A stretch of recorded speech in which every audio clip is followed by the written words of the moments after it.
Welcome to Economics is Everywhere, where we debate current events and issues through the macroeconomic lens. We hope these debates will be edifying as well as entertaining. It's our aim to disagree without being disagreeable so that the discussion will continue and more thoughtful solutions to modern problems will be discovered. Our teams present two sides of a topic so that you, the viewing audience, will be better informed. Scoring for this debate is more heavily weighted towards content than technique. However, it probably goes without saying that the effectiveness of the presentation is often what wins the day, especially in a close debate. Today's topic on Economics is Everywhere debates the pros and cons of a proposed law which would require young people to be vaccinated against a sexually transmitted disease. Specifically stated, Gardasil vaccination should be federally mandated for all Americans under the age of 27. Those born after 1985 must be vaccinated or lose eligibility for federal subsidies of health and education. The Keynesian side takes up the issue first by making points in favor of this law, representing a view that government decision-making is superior to individual decision-making. The classical economists are opposed to government infringement on personal freedom. Let us begin. So basically, kids are stupid. All of us were teenagers at one point, if not, we still are. And as teenagers, we didn't make the smartest decisions.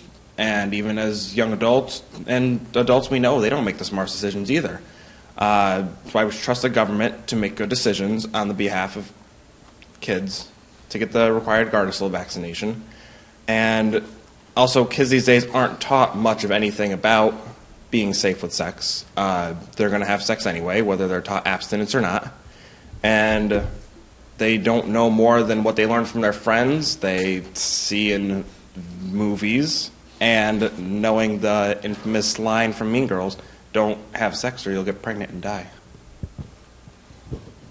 Gardasil protects against 4 strains of HPV that causes cervical cancer, but the Gardasil shot also protects against many other cancers, and the benefits outweigh the costs of the shot. The shot is given over a 6-month period, and you get 3 shots every 2 months. In the case of the Gardasil vaccine, government regulation is justified because the vaccine benefits society, is morally correct, and will save money in the long run. It is necessary for the people to make investments in their health and for government to enforce that they do. The Gardasil vaccine is merely pocket change in consideration of the costs of treating cancer later. Spend a little now, save a lot later.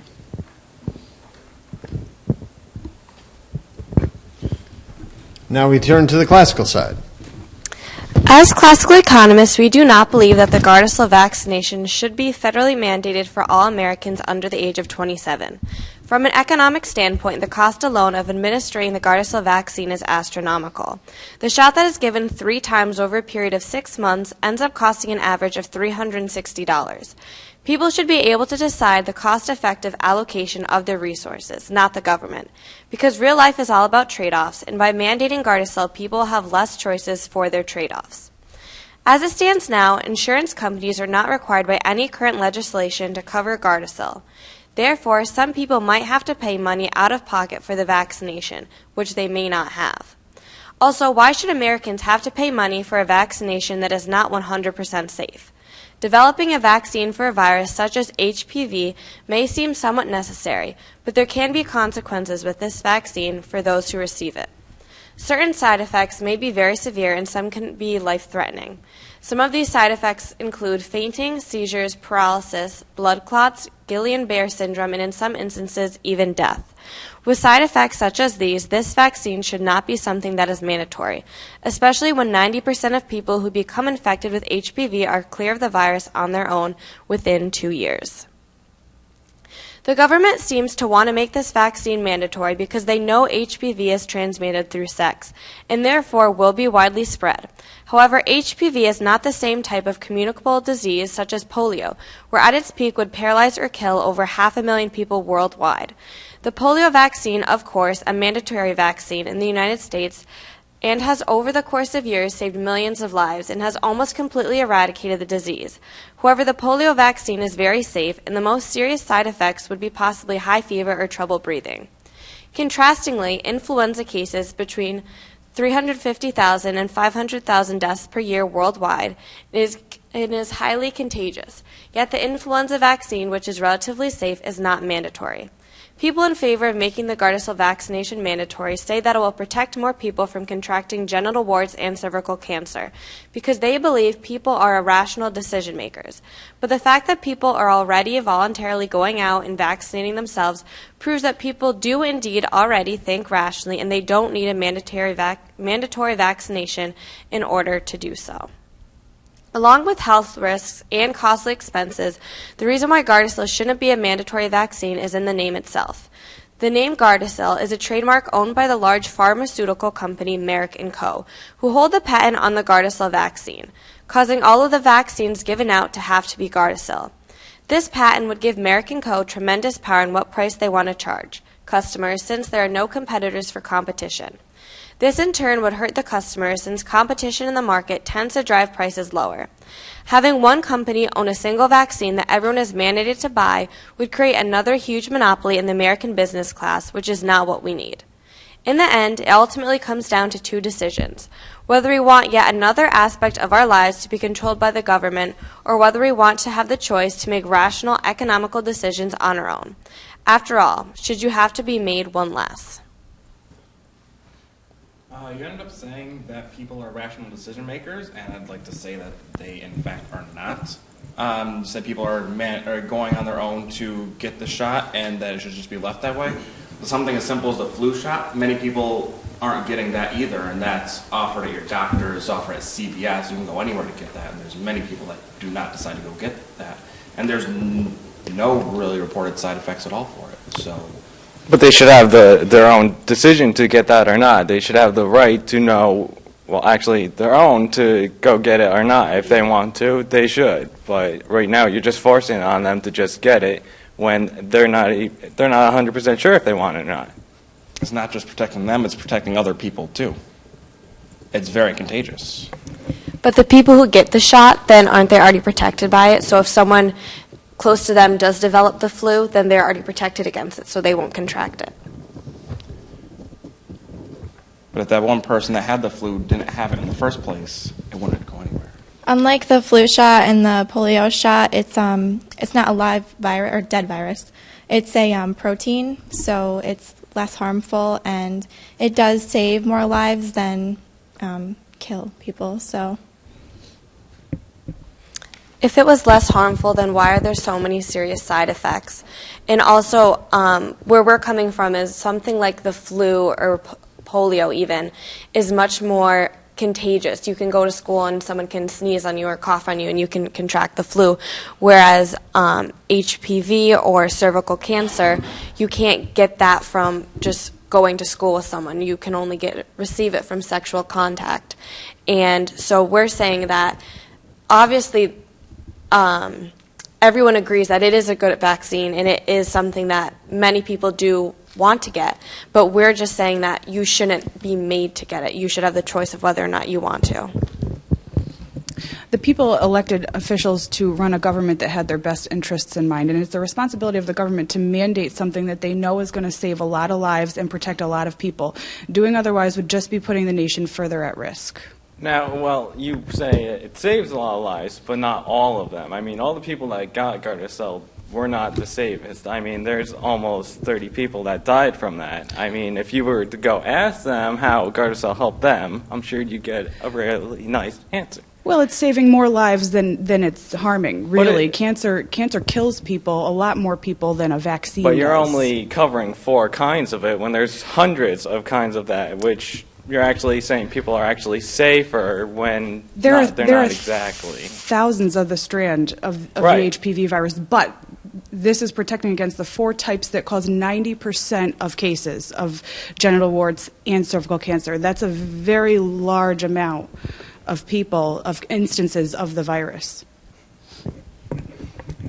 As we said in the opening speech, a lot of the cases of HPV are curable within 2 years or some even 6 months by themselves or just plain like medications.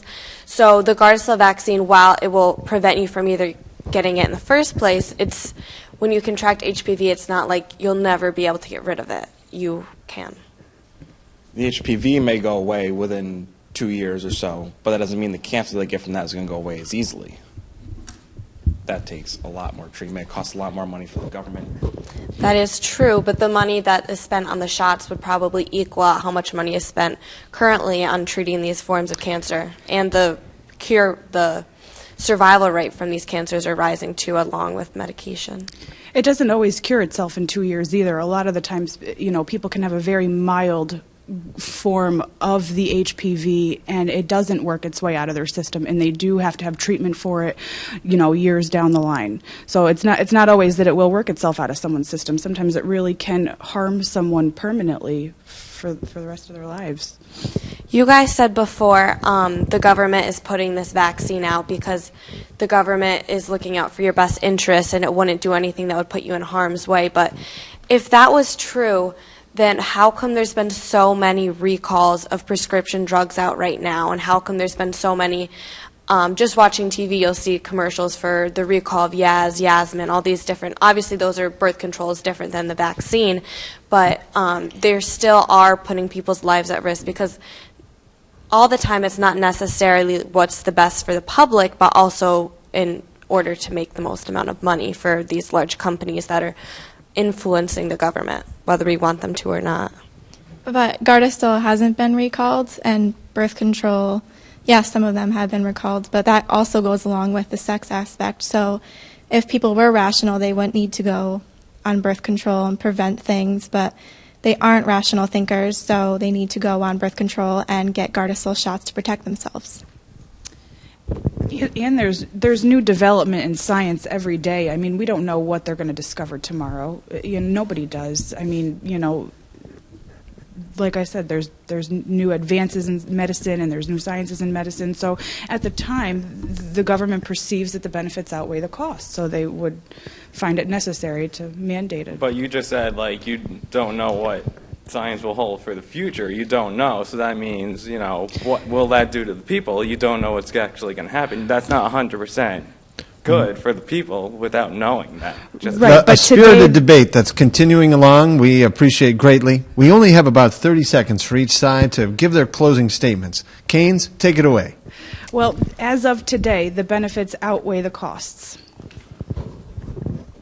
Gardasil should be mandatory because, like she said, the benefits do outweigh the costs, and it will help save lives. People are not rational thinkers, and we need to protect them from their decisions they make. Well, in the end, I think you're just throwing stuff at people without any decision. I mean, this is supposed to be the land of the free here, as in our national anthem, and you're just saying we can go ahead and give this to them without them even saying no or anything. Just go ahead and without 100%, safe to do it. As stated in the First Amendment, it's part of the Bill of Rights and freedom of speech. And by making Gardasil mandatory, you're taking a person's right away of freedom of speech by not allowing them to say no to a vaccine that they might not necessarily want. Thank you, everyone, for participating in this excellent debate. I think that the viewers will agree that they're able to make a more informed decision and be able to discuss this nuances of this topic more completely thanks to the good work that was done by this group. I also would like to thank the handsome and debonair crew at Viking Video Technologies for assisting in the production of this debate. Remember, economics is everywhere.